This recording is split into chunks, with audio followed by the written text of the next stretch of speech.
I was honored to have this conversation with Marilyn Lerner, who is a unique pianist and composer who is a powerfully expressive musician across a range of styles. She's a wonderful improviser and has performed worldwide, as well as recorded extensively as both a soloist and as an ensemble player. She's also a therapist and psychoanalyst, and our conversation moved through many fascinating and important topics, including ideas around identity and creativity. All of these episodes are available both as a video and a podcast, wherever you listen to podcasts. The transcript will be published to my website, which is linked in the description. Hi, Marilyn Lerner. Thanks so much for joining me. Hi. Thank you, Leah. So you've agreed to play, and some guests prefer to play towards the beginning because they're kind of ready to go, but some are like, oh, I'll play later. So what would you rather do? Would you like to give us some music right away, or you want to talk first? Oh, that's a good question. Well, I'll tell you what. I'm just going to play a little. I'll improvise for a few minutes just to sort of give you, just to warm up a little bit. Yeah. How would that be? That'd be wonderful.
Beautiful. You really ended it on a bit of a question with that last chord. Just a little wake-up exercise there. Mm-hmm. That's the most straight-ahead jazz playing I've heard you do, because you do play in so many different styles. Mm-hmm. That's true. I guess I could sit and play something else for you that's quite a lot different. I'm someone who's had a lot of experience in different genres, and I guess the thing is I'm a curious person, and I'm not someone who necessarily, even though I studied classical music and I studied jazz, I'm just interested in music. So I don't know what's going to strike me at a certain moment, and sometimes I'll be playing a lot of free music, and then I just sit down and I just want to play a standard, a jazz standard, a jazz ballad. And I think classical music and jazz are the two genres of music that I go back to. And I think anyone who's a jazz musician, no matter how outside, will go back and try to learn Charlie Parker heads. So sometimes I just like to improvise in that style, and I sort of get hooked onto it. And then I'll study a composer, and so yes, it's true. I play very many different kinds of music. Yeah. Mm-hmm. I heard you once live in Ottawa in a performance of The Yellow Ticket, the silent movie, with violinist Alicia Spiegels, who is also featured on this podcast for those listeners who haven't heard that yet. And it was a very moving experience. And actually, I think it's my only time seeing a silent movie with live music. It was very emotional. And, I thought the music was really successful. And I remember, of course, being impressed with Alicia, but thinking, who's that pianist? She's amazing. It was so cool what you did there.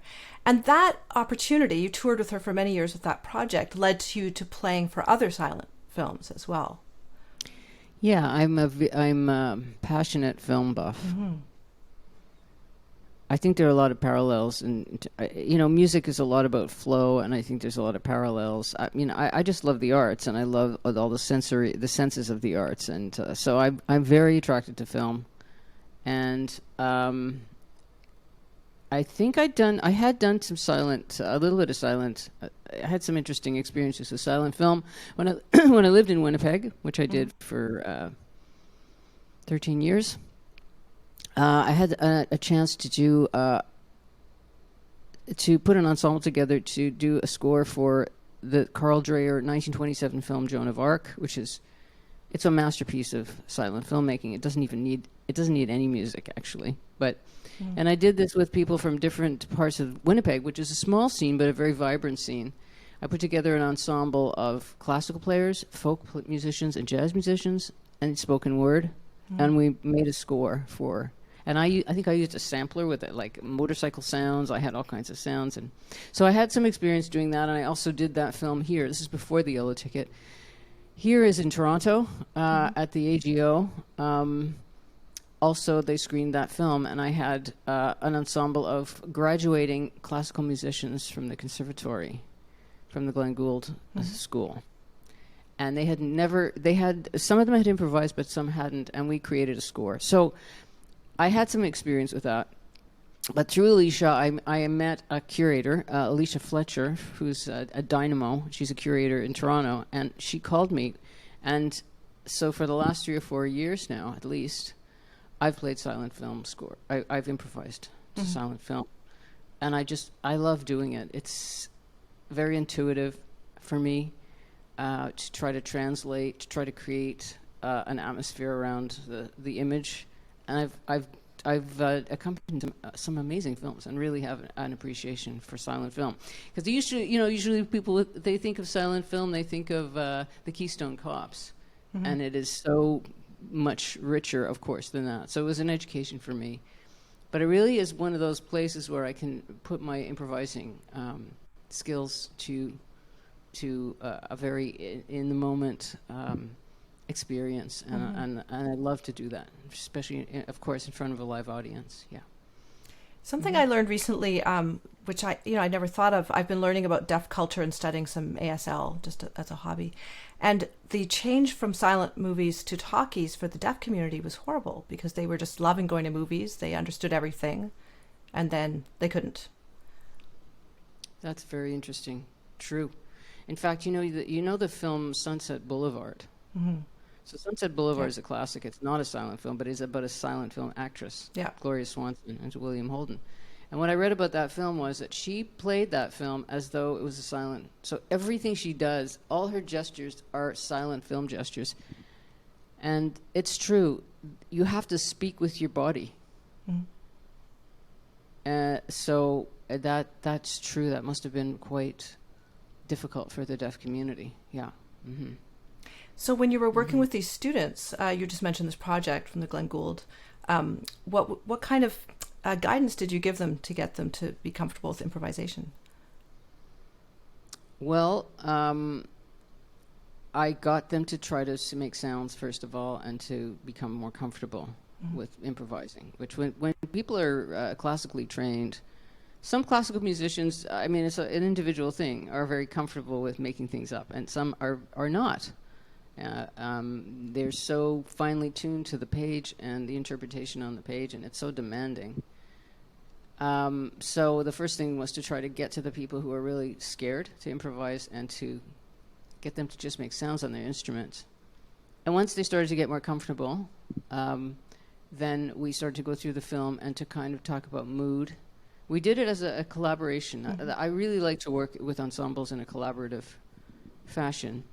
to try to figure out what kind of texture can we get there, and how can we, and it just sort of starts to organically form.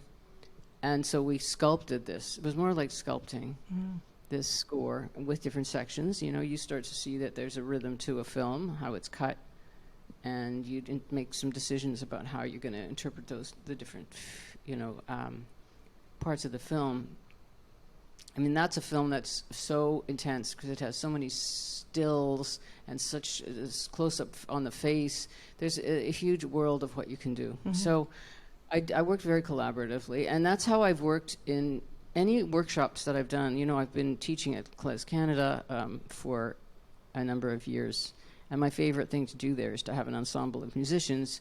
Usually they're a little more advanced, but I've also worked with people who are just sort of, I would say, amateur musicians who really love playing to create a piece, an improvised piece. Sometimes it's based on a Yiddish tune, and then we try to do something a little bit more experimental with it. So, but I wanted to say that the experience with the classical musicians was amazing because a number of them came up to me after and said, you know, I solved some technical problems, like by going through this process, I solved some technical problems I was having. I thought, wow, you know, it would be good if improvisation was part of classical, education, and vice versa. I'm not saying it should go one way.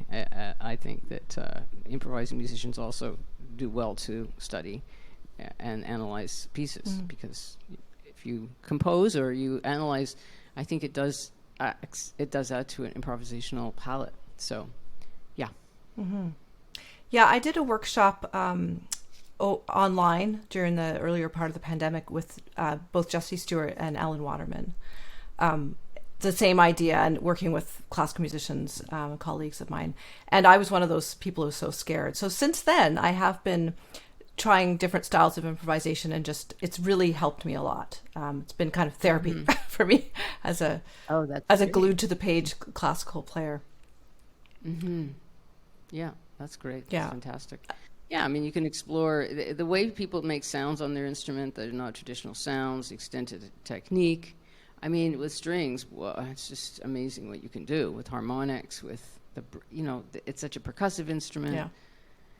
Yeah. I mean, interestingly enough, my path in improvisation, I guess if you've read up on me, you know that I was in a duo with Laurie Freedman for a number of years, and then we had a violist, and then we were the Queen Mab trio. So as a duo, so we met. I think I heard her play, and then we met and decided to get together and improvise. And so Laurie Freedman is a virtuoso of improvised music, but she comes from a classical and new music background. And playing with her, I just got very frustrated with my instrument because she was a clarinet. She could play one note, and she could shatter your eardrum. she could do so much with one note, and I would play one note, and all I would hear would be that. And I started to hate the instrument, the piano. It was a very important experience for me, because then I started to realize, well, the piano's not just this. It's not. First of all, it's not just the keys. It's also it's a stringed instrument. It's a wind instrument. It's metal. It's all kinds of things. And so I discovered the piano. I discovered inside the piano. And then discovering inside the piano helped me to think about the keys. If I had to play just with the keys, how was I going to not just be rooted to, like the first improvisation, I that was very tonal, very diatonic, right? It was just sort of playing around. But what if I was to improvise without having that, I'm not going to be playing in a harmonic way. What would I do? And so started to think about the piano, of course, is a textural instrument as well as percussive. And for me, also listening to contemporary classical music, like, listening to all classical music has always been very is helpful to me in terms of improvising, like Scriabin or something, or Messiaen. Okay, so like I listen to Messiaen, and then I'll just sort of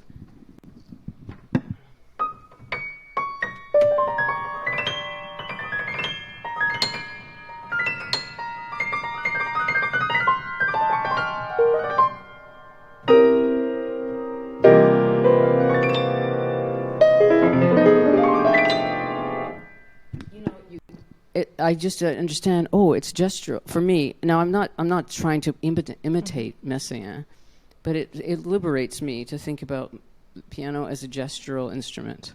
So it's not about the notes; it's about gesture. Is it okay if I do this, like play and sort of demonstrate? Of course, it's wonderful. Yeah. You can stop me anytime, but. Like this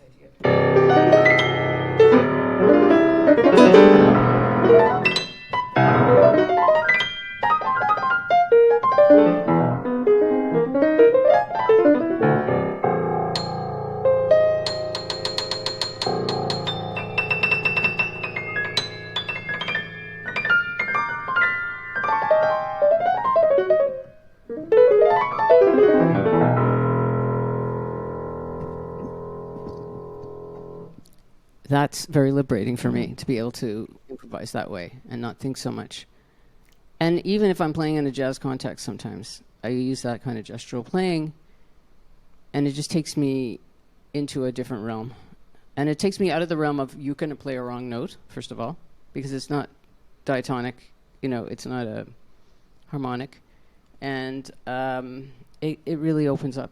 It makes the piano much more of a dance to me than the interesting thing about playing, jazz. The interesting thing about jazz to me, one of the most interesting things is the harmony and to the chord substitutions and, trying to harmonize a piece. But the gestural playing is a completely different thing. Yeah. So it really seems like learning about your youth, you're really such an intuitive musician. Can you talk about, from what I understand, you started when you were about 7 on the piano, but by the time you were 8 or 9, you were already accompanying other children in elementary school, like the violin class and the Gilbert and Sullivan shows. That's right. My Miss Rose was my first teacher, and she had big, long red nails that clacked. You could hardly hear the keys. And I just remember, CDE has a tree full of apples as can be. So, CBA likes to play in the meadow with the hay. This kind of stuff, and then. But what happened was that my parents in Montreal. I don't know if you know about the school École Vincent d'Indy, but in Montreal, somehow my parents got wind of this because we lived in Côte Saint-Luc, and they enrolled me, and so then I went into a very, a pretty heavy music school. It was taught by nuns, and I think it was the music faculty of the University of Sherbrooke in those days. So then I started to play a little bit more seriously, but then at school, as soon as I could play, I guess I must have been about 10. I think it was grade 10, maybe 10 or 9. I mean, the violin teacher, Mrs. Moore, asked me if I wanted to accompany the kids after school. So that was my first gig, I think. And then I was playing O Canada. I was playing the national anthem for assemblies. And then the music teacher was a great guy. And we were doing these little children's versions of Gilbert and Sullivan. I still have the score. Children's version of the Mikado and of HMS Pinafore. So, yeah, I didn't really think much of it, but, yes, and as I was playing, I was also playing for the school for various, functions. Mm-hmm. So were you reading a score? Were you doing it partly by ear when you were doing those shows? The Gilbert and Sullivan? You want? I can pull the book out if you want to see it. I can actually show you. You still kept? I was just curious, Yeah, no, it's a little book. Score. Okay. And I played it. And then in high school, I did. I have the piano reduction of South Pacific. Okay. So I was the musical director of that, and I played the whole score on the piano. Oh. So, yeah. So it's true that I was active. I wasn't just taking lessons and practicing at home. And you had mentioned KlezCanada, and you're quite well known in like klezmer and Yiddish music revival scene. So your dad had a radio show when you were a kid, Songs of Our People, and you were loaned like Hasidic records. You had a little bit of that in your ear. Yeah, I remember we used to listen to the show. As I was very young, but I remember he had all these records, and he would put them on. So I mean, I was listening to the music without really thinking too much about it. Yeah, it's an interesting story that he had this connection with this guy who had a record store, and I do remember he used to write his own commercials. So Cantor's Bakery, in Montreal. I remember seeing his little handwriting and his little, of these commercials, and so in return for plugging that music store, he got all these records. So I particularly remember this Israeli singer Miriam Ben Ezra, and that. Shaftamaya Misasai Yeshua. I listened to those melodies when I was quite young. So yes, I guess that was formational. Yeah, because we weren't a musical family in the sense of we didn't sit around playing. Nobody else played a musical instrument but I. So, but my father, because he had this radio show, and he loved music. Yeah. So your parents were quite supportive of your musical talent, but you hadn't really thought of going into music professionally, because your first year university, you did psychology. Yes, I wanted to be a psychologist, and I took a couple of music courses. But, university introductory to psychology is not exactly... I remember the first year was fine, but the second year, the first day of animal behavior, I left. I walked out of that classroom, and I walked over across the campus to the music department, and I just said, I want to major in composition. I want to switch. And York at the time is a very liberal... it wasn't like U of T or Humber at the time for music. It was very liberal, and it was actually a wonderful time to be studying at York. So I got into the music department and left psychology behind. And in fact, I didn't. I did eventually come back to it, but when you were 47 or so, you went back to become a psych. My life. Well, I here. did try to do a little research before.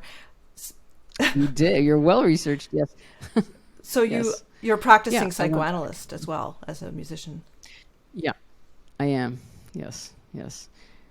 And I find that my musical, the listening of a musician has been very helpful to me.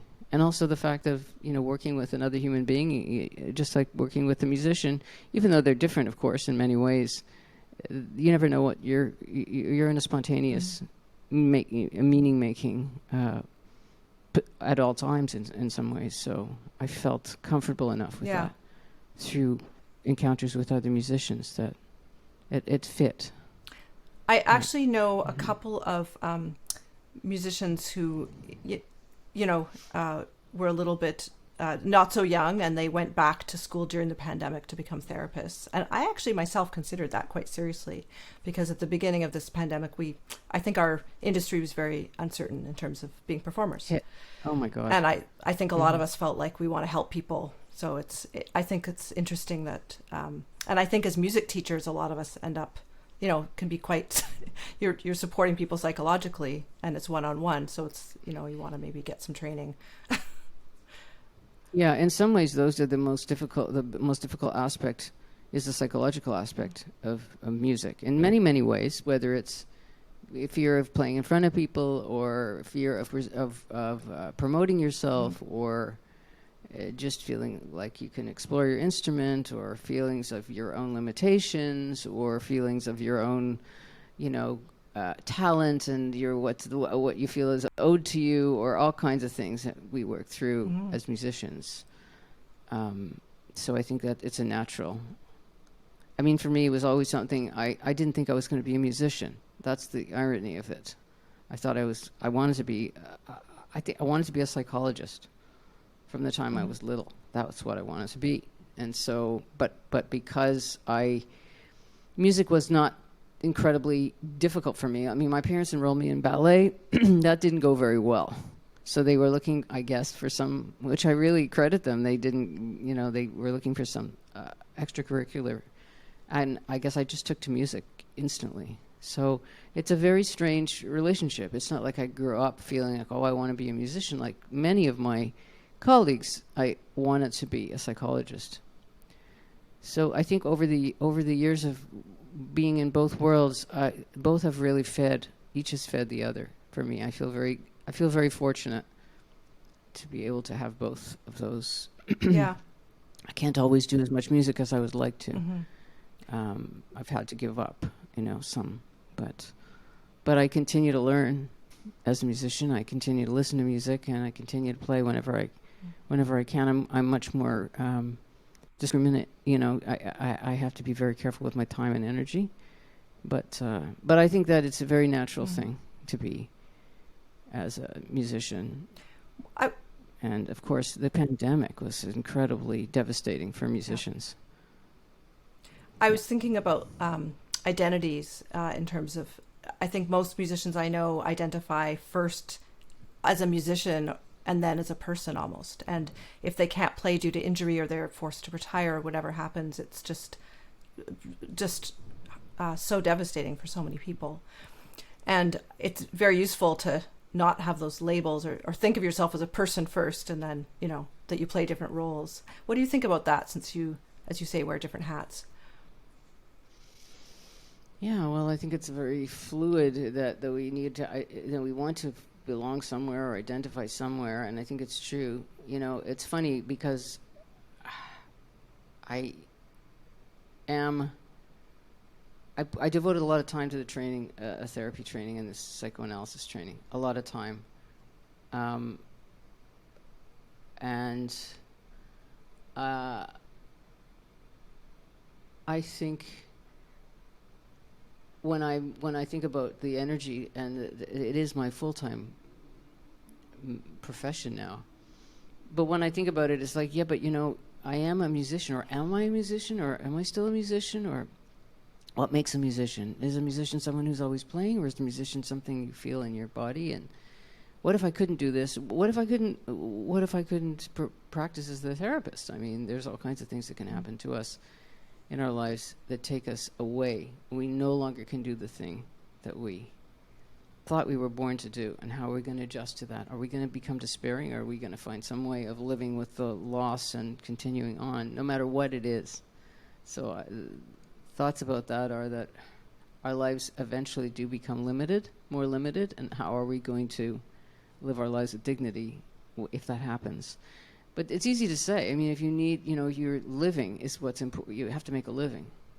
And I think that's what's been so devastating. I'd recently I was in New York on the weekend, was saying that, he made more money during the pandemic. He had more money during the pandemic because they were income supplements. And this is like a master musician talking.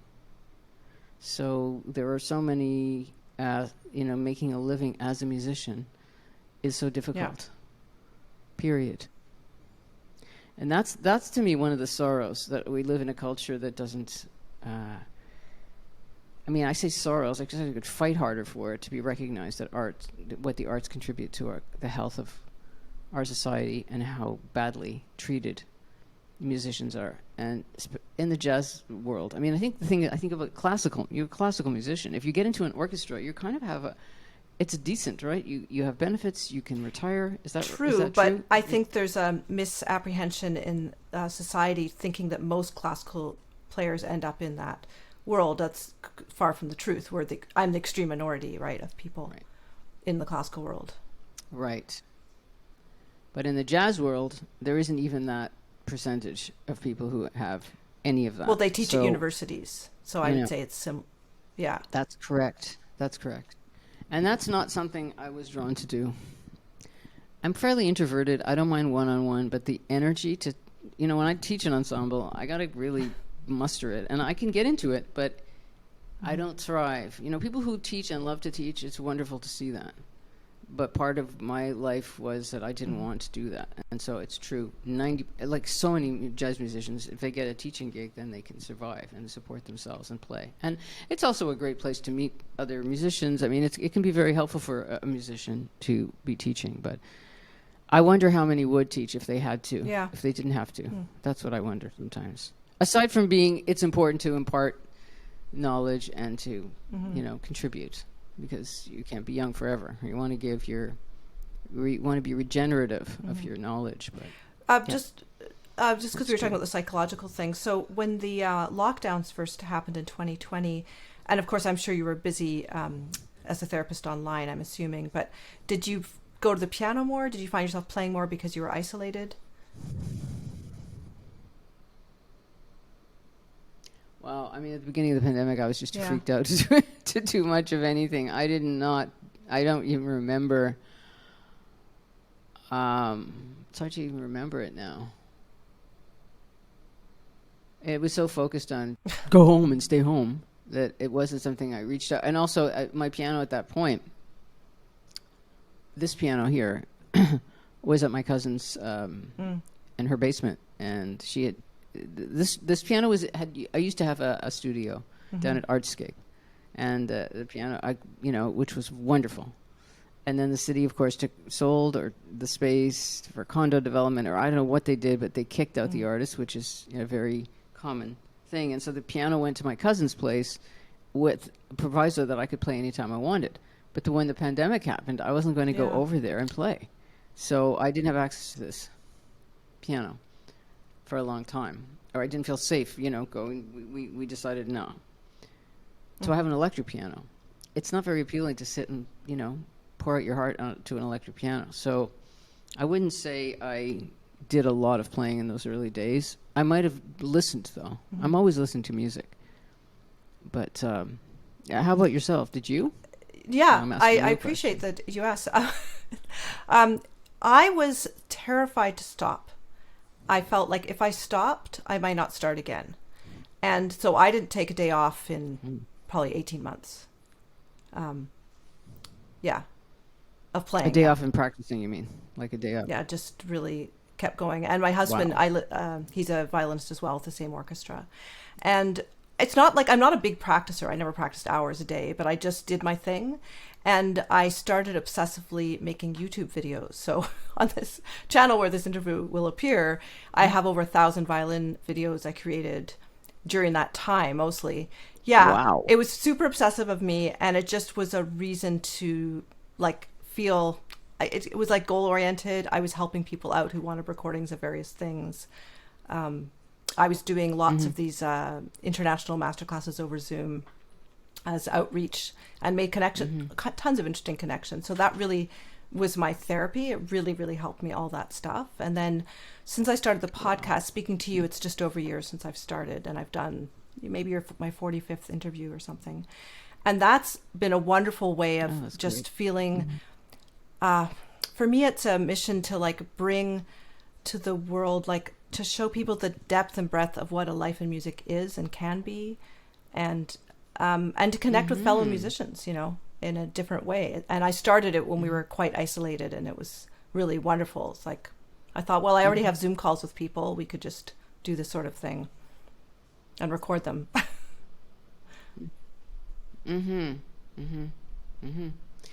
Yeah, I think the first time I did a Zoom meet, I mean, I think that in the beginning, those Zoom connections were very precious, even though they were so, the time lag and the echo. And I think I got together with Matt Brubeck to improvise over Zoom, and it was just the most primitive early thing, and it sounded terrible, but I was so happy to just do something. I was on my electric piano, and there was some kind of a delay, but it's funny because it's it sort of throws you back. It was threw you back to a time it was a little more primitive, and so but that connection was that was quite incredible. And then the other thing that really was quite moving was there was an improvisation that came out of New York that a bunch of musicians played. In that we just, I don't remember how we did it. It was about 10 minutes. We were supposed to play something over 10 minutes, and a bunch of people did it. And there was a shape. Start like this, at this minute, go like that, and there was that was incredibly moving. And that was just all about for healthcare. It was for the healthcare workers. It was a very moving thing to do. I remember feeling very emotional. So there was that feeling, of being isolated and then coming together. So I think that this technology, which, as we were talking before, that this particular platform we're on Can I say it? Riverside, yeah. Riverside is a game changer. It's a game changer, as you said. You said that. And so it's also allowed for the technology to allow people to come together in different places. That's one thing I can say that's come out of this that will forever make it more accessible for people who are isolated to connect. Because some people are very isolated. So, But it does make me think about what you said, though, about different communities and how if somebody is not, I'm not always sure exactly how to express it. I say if someone's deaf, for us, the hearing community versus the community that does not, what they do, how has the platform helped them, or for someone who's not sighted? Again, I'm saying not, but visually impaired, I'm or not sure hard what of hearing. exactly how to express. Yeah, but even to say impaired, like the community of the deaf is a community. We're the right. I hear does not mean, this whole idea of a disability. Well, one thing that's interesting is you'd think that people in the deaf community would just be texting for communication, but actually they use these video chats for signing because it's more expressive and quicker for them to send messages back and forth. Yeah. You had mentioned KlezCanada. Now you were had a very close musical and personal partnership with Adrienne Cooper, and you wrote a song cycle for her with the. Oh yeah, well that's still to be released. Yes, so I wrote a song cycle. So I guess poetry's another love of mine, and the collaborator that I originally worked with is Dave Wall, singer Dave Wall. We did a recording called Still Soft Voice Heart. How it came about was he gave me one day recording of Fritz Wunderlich doing Dichterliebe, right? And I started listening to it, and I just fell in love with Lieder. I like short forms, and I love the, wedding of poetry and music, and so it's a natural thing for me to want to do some settings of poetry to music, which is very similar to silent film. It's like I love to do that kind of, what do you call it? Try to express this in music. Try to express film in music. Try to find a way of expressing word in music.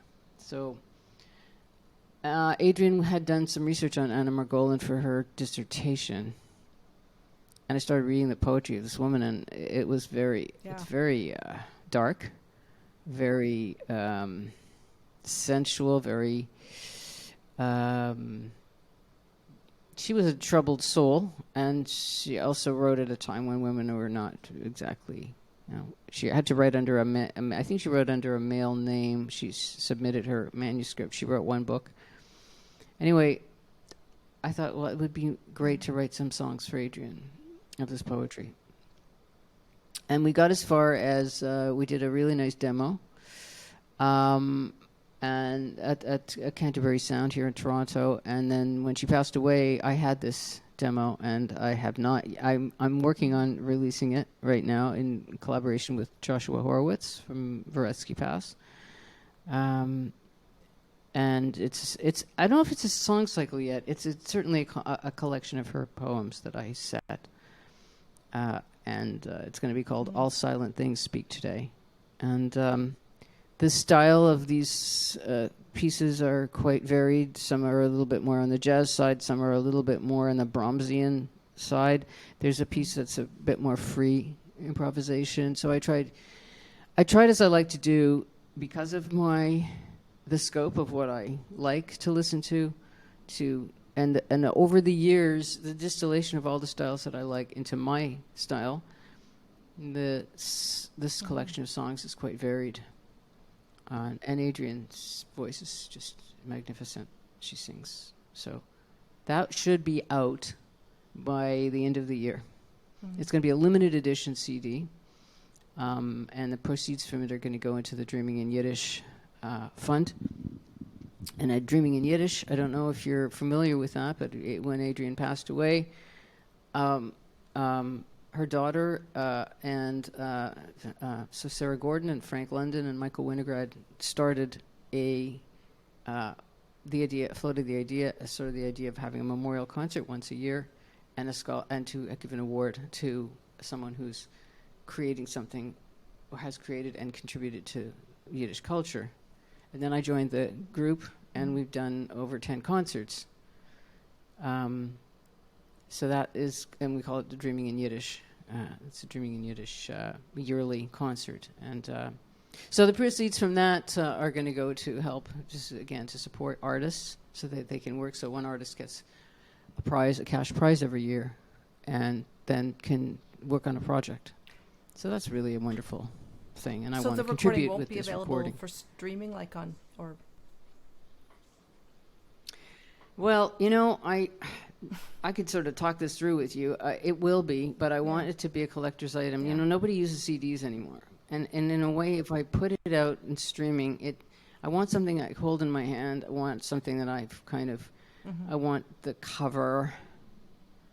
And so I'm going to make a CD, and then it will be available. Later. I think after that it'll be available for streaming. But I think it's one of those things that I want to make as a testament that as a concrete form, rather than only on streaming. But it will be, yes. So I think you're like me, we're the generation where our parents would speak Yiddish at home so the children wouldn't understand the sort of secret language. That's right. And it's funny? It's very funny that when I was in New York, I had dinner with Lou Grossi, who's the drummer in the free jazz trio that I also am in with Ken Filiano. He's Italian-American, and his parents didn't want him to learn Italian. So I can talk about the Jewish. I think it's a bit of an immigrant.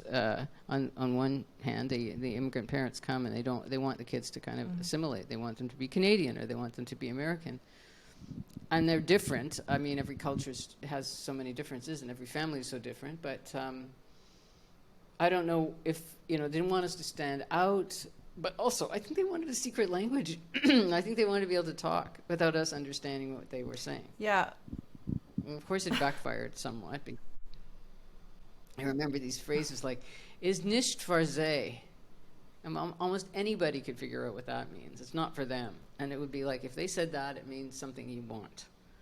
And it's something that's, So, I mean, in spite of... But I never learned to speak it. I just remember them talking. Yeah, exact. Yeah. So you have the same experience?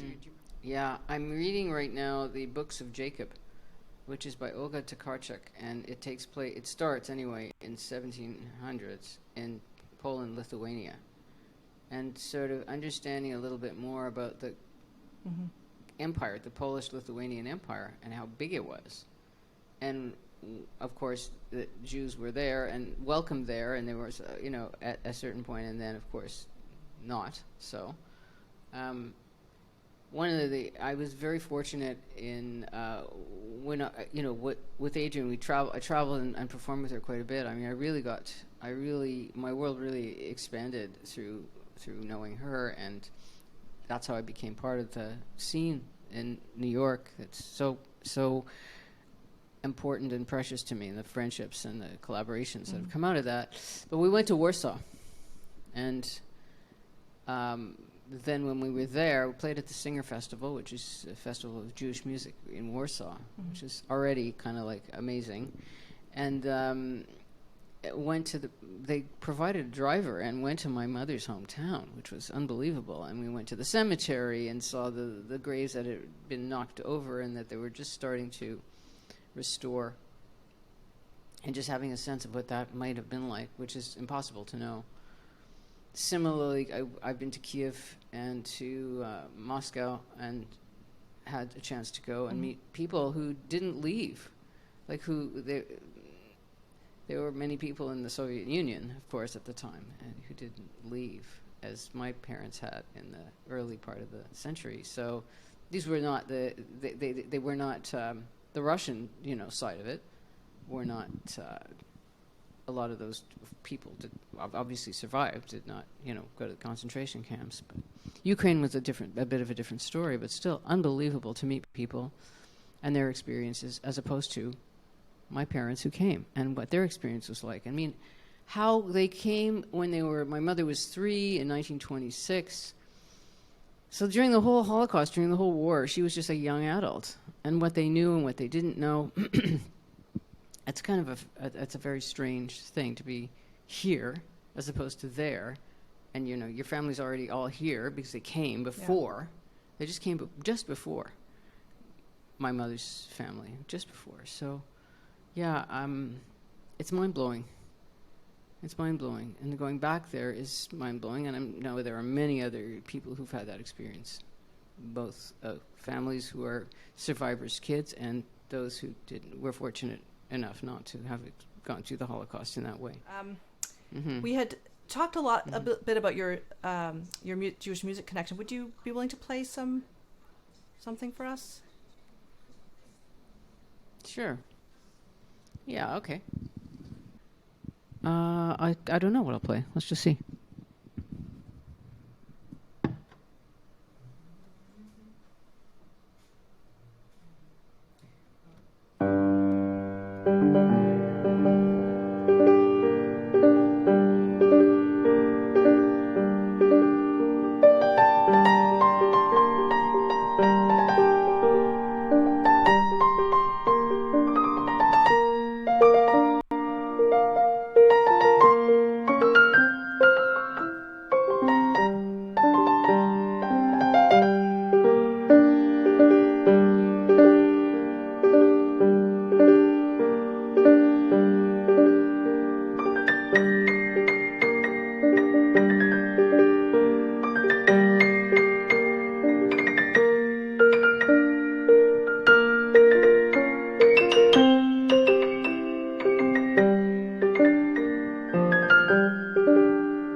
Thank you. That was beautiful. Thank you. That's Romanian Fantasy. And a lot of, I think a lot of us learn music from old recordings, because at a certain point in the early 20th century, there was the advent of, I guess they were wax cylinders.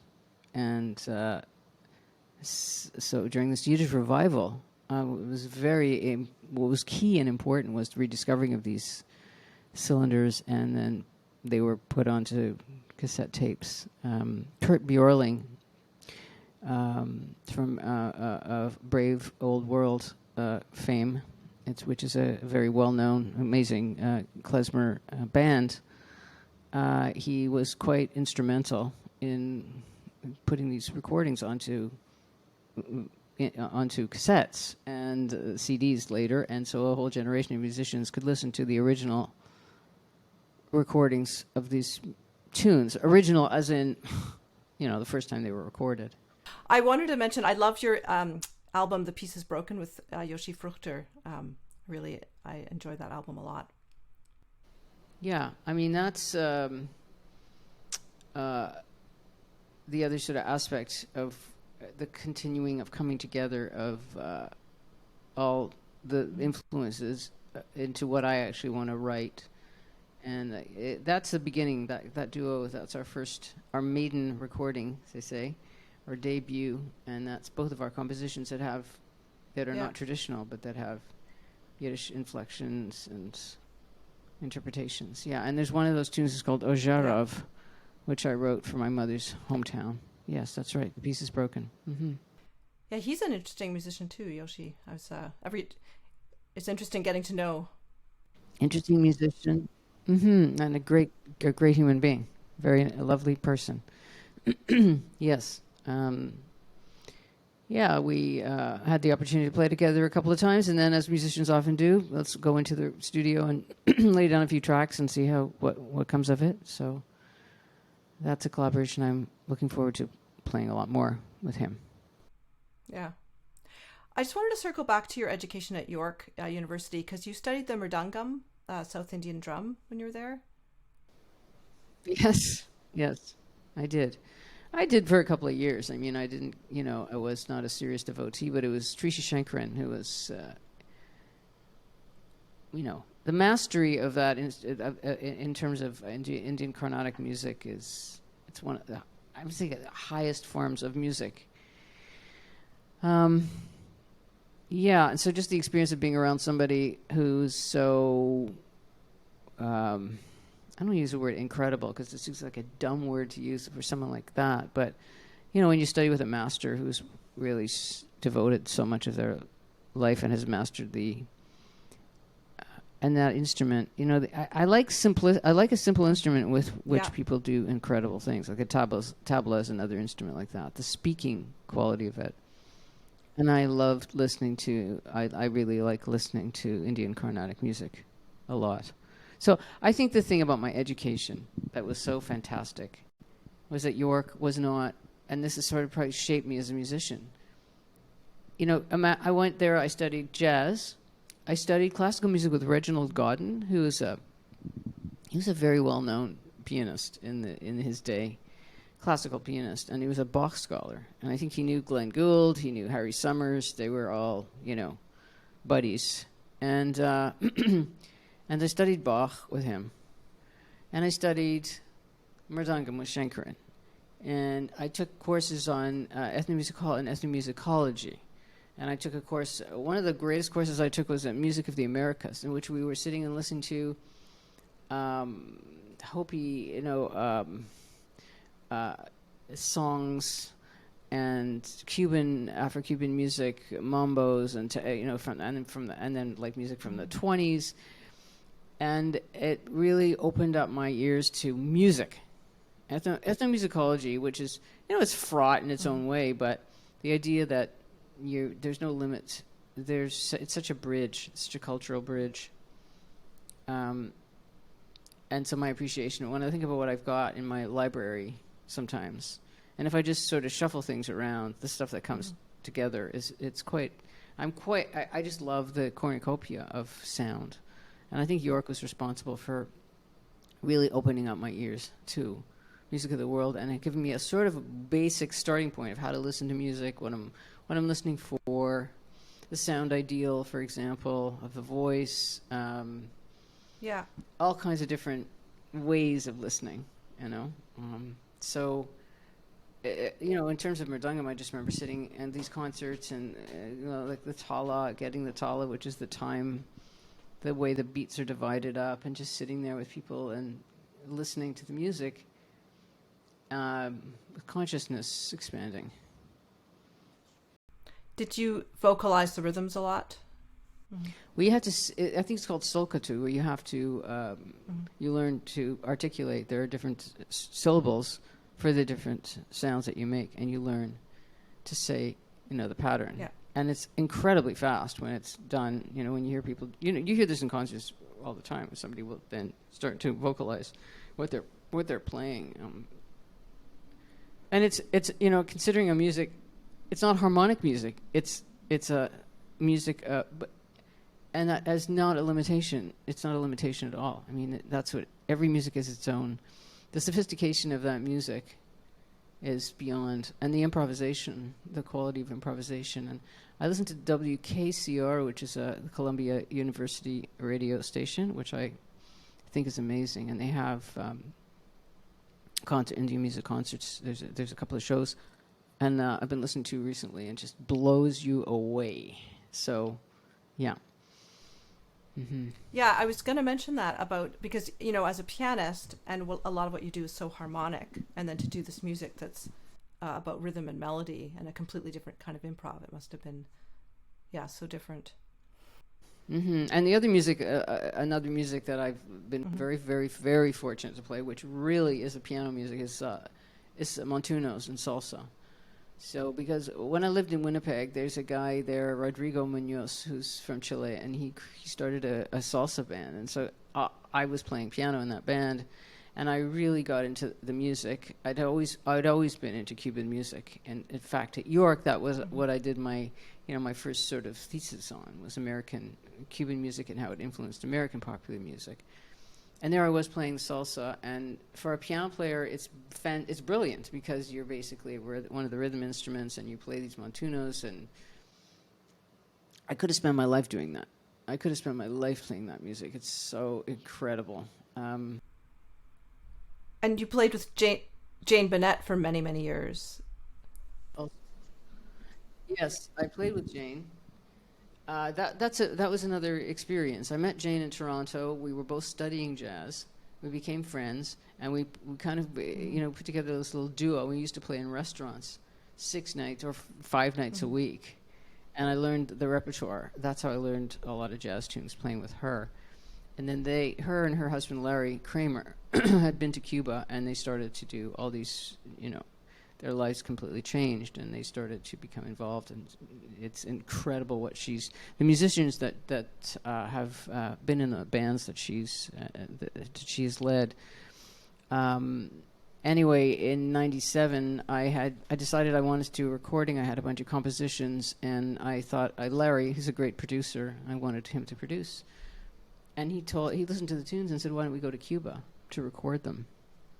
So that was also, I guess that's another experience of music that changed my life. Went to Havana and went to the old RCA recording studio, which was called Graham, and we recorded there with Cuban musicians. And that's the story that comes back to, I'm in Cuba, and I'm playing with these musicians who have classical training and are so incredibly well known. They know their own music so well. I mean, it's a culture where music is just so part of the life. That's what made me interested in Jewish music, because I had played in wedding and bar mitzvah bands, and I had listened to my father's music, when he had that radio show. But there was a big gap where it was just not part of my life. And then to come back to it, first of all, through knowledge, a little bit more study about, again, I think ethnomusicology, but just world music, to be able to think about it and then to reconnect with it. And then that's how eventually I got tied into the New York scene, because I had a group in Winnipeg called From Both Ends of the Earth, and we were invited to play at the Ashkenaz Festival in Toronto. And at that festival, Adrienne was performing, and I was hired to play piano with her. And so all these things start to come together. And so it's interesting how that Cuban connection resulted ultimately in me becoming tied into the Jewish revival, klezmer revival scene. Yeah. And the Cuban musicians had Russian training, if I understand? Well, because Russia was so, part of it was a communist country, so yeah. It's serious stuff. I mean, there are hardly instruments. Getting instruments was difficult, but I remember going to some rehearsals of children playing in these orchestras. It's serious and heavy there. And the musicians that come out of there that have gone through both those are just formidable. I mean, I just don't, they've got it all happening. Unbelievable. So, yes, the Russian, they learn through the Russian method, which is, it's pretty rigorous. Yeah. I heard Jane Bunnett with some Cuban musicians in Ottawa many years ago. I think it was in the 90s. So, I know it was in the 90s, yeah. And that was just starting to get in our ears, that sound, that music. And now she's has a group called Maqueque. It's all women, and it's incredible musicians. They're all over the world playing. So she's just grown and grown and grown, developed, and created so many opportunities, brought young musicians to Canada who have then, I can't even begin to tell you the list of people that that have come through that she's played with. And the drummer on my recording, which was called Birds Are Returning, was Dafnis Prieto, who has won a Grammy, and he's one of the foremost drummers, percussionists in the States now, so of Cuban music and jazz. So yeah, it's interesting. Mm-hmm. So do you still play Latin tunes for fun, or like you mentioned you love salsa, or is that something you go to? You can't play salsa yourself. Yeah. It's a group effort, so sometimes I get the opportunity to play. I think in New York one year there was it was a concert, but it was certainly what Frank had organized something and asked me to play piano on it, and he, it's New York, and so the musicians that he had playing were a number of Latino players who. So I got a chance to play, but I don't get a chance to play very much. No, I don't. Mm-hmm. That's a sadness of mine, that it's not something that I. Once I moved from Winnipeg back here, I think I played once or twice, but I never got into the scene here. Mm-hmm. Yeah. Do you ever improvise like in a really classical way, like sort of like Beethoven, or you know what I mean? If I've been listening to the music more. Mm-hmm. I mean, Beethoven has been a sort of passion this year, because a lot of stuff has come out on. What just came out is a fantastic book by Laura Tunbridge, just came out. It's called Beethoven in 7 Pieces. And so I'm sitting there listening, then I'm listening, the octet, I'm going to listen to that. I don't know that very well. Or, the chronology, his first stuff, to think about it in chronological order. And so then I might sit down at the piano and look at a sonata and think, I really like this. I really like Schubert's voicings. So I look at Schubert's voicings, the way he plays or Brahms as well. I'm a big lover of Brahms, the intermezzi.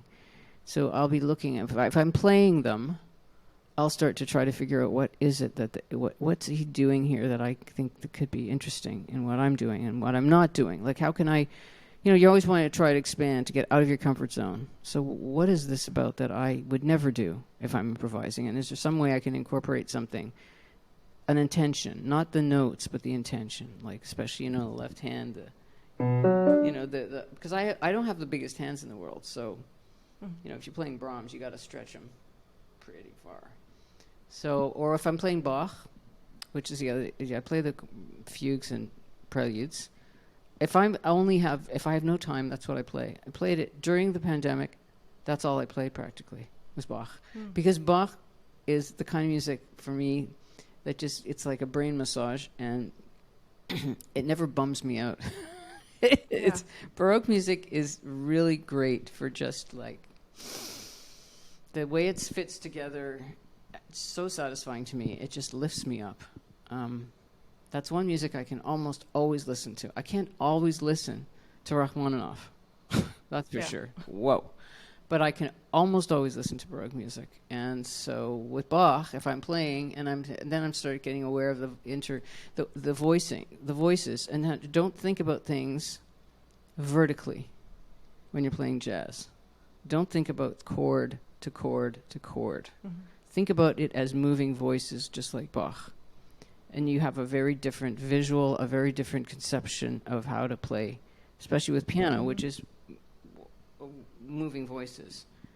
So I will, if I've played enough Bach and I sit down to improvise, I'll be very mindful of the voices.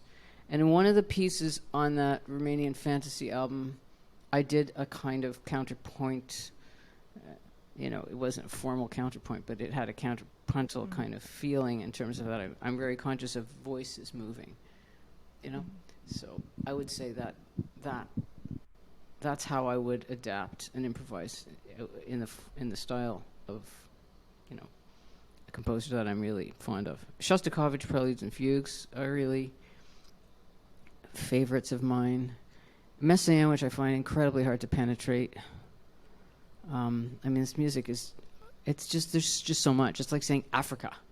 Africa. Yeah. It's just so varied and big. So I like to look at one thing and see, is there something that I could expand my consciousness in the way I play.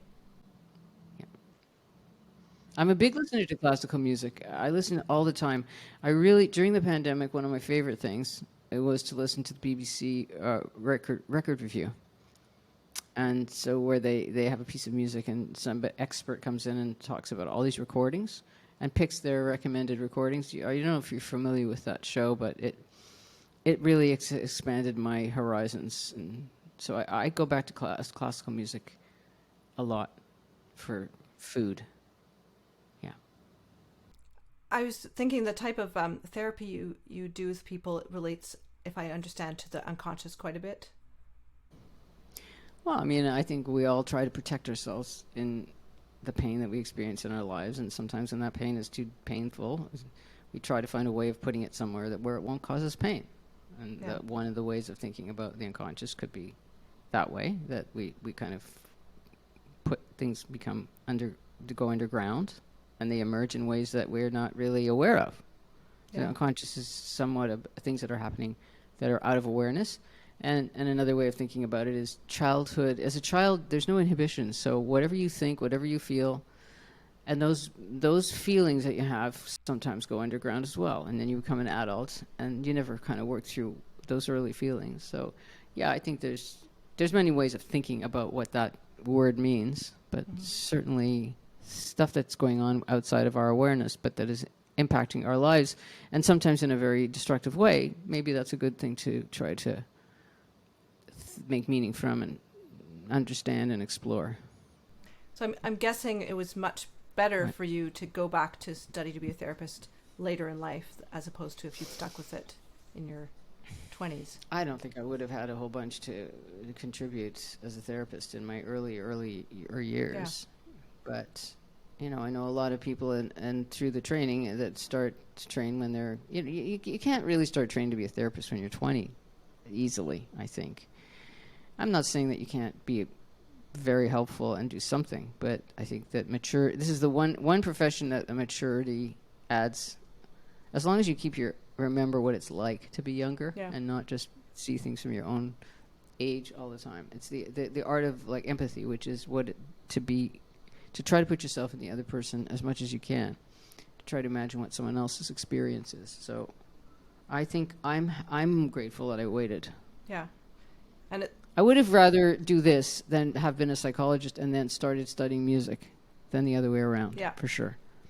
I'm glad that I played music as a young person. I don't know when you started, but it's so natural. Mm-hmm. I don't have to think about the things that I would have to think about if I started to play now, So. I'm glad of the order. And when you were a child, Marilyn, and you were improvising and writing music, did the women who were teaching you at Vincent d'Indy, did they not like that, or did they know about that creative side coming through? They didn't know about that. Okay. I don't know what they would. I had a great teacher. She would have, I think she might have been very. I might even have played something at some point. She probably found it very, cute or whatever. But it was so focused on the repertoire we had to learn for our exam at the end of the year that. But she was. I remember my teacher saying to me, "Love those notes. Love those notes when you." And the way she tried to get me to produce tone and she taught me more about making a sound out of the piano. And just that, love those notes, I never forgot that. Mm-hmm. That's such a beautiful thing to say. Yeah. Because that is what it is with the piano. It's coaxing. Because it's a mechanical instrument. It's an instrument of illusion. It's not like a string. Mm-hmm. I play a little guitar, and so I know the sensitivity of a string. And when you strike a string, is so much nuance. But with the piano, you touch the note, but you have to imagine with the piano. You have to imagine that's what opens up the sound. Mm-hmm. And that was a big focus. Like, I'm not a hard player. I'm not a heavy player. I'm not a loud player. I'm not the most virtuosic player, but I'm very, when I'm feeling best is when I'm really tuned into the sound production, mm-hmm. the tone. Yeah. And do you have, is it easy for you to switch tracks and just have that, that kind of special focus you need when you're playing music well, as opposed to the busyness of your professional life? And you know what I'm getting at? I think it's hard to focus. I think it's hard in terms of all the demands of life. And I think one of the things is that I can be focused, but I think one of the things that's led to my playing different styles is a certain restlessness. And I like to move. So I have to sometimes tie myself down. And I think in this day and age, the other thing that's a peril is we're bombarded with these short bursts of information all the time. That's very seductive. And so to sit down and read a book or to do things that are very time-consuming and slow are not as appealing as something that's you get the feedback immediately on. So, and I don't know what it's like to be a young person in that, growing up with that, because we grew up before the internet. And, I think it's hard to imagine for some people what that was like. But you left a phone message or long distance or dialing a phone takes so long to dial a number, but in those days it didn't. You just did it. So I think it's also hard to focus in today's day and age, and yet look at the technology. We wouldn't be meeting. Yeah. So it's different aspects of this technology. But so yes, it is hard sometimes to focus. Yeah, no, I was curious. Something I've realized is that I'm one of these people, I do a lot, and that I don't allow my brain enough time to just wander. And if I can allow that, then when I go to play music or do other things where I want to focus in, I'm able to do that better. I need to have that sort of outlet of just the mind wandering. It's sort of our default, Does that make sense? Mm-hmm. Yeah. What I find is hard is that I don't get, because I was talking about my practice is pretty full-time, and it really does absorb me. And sometimes when I'm not doing it, I don't want to do anything. Yeah. I need silence. And so sitting down and playing, I really have to get into the headspace where that's going to be something that's going to contribute something to my well-being, and not just need to just be in silence, which is not to talk to anyone, not to just to really just unpack.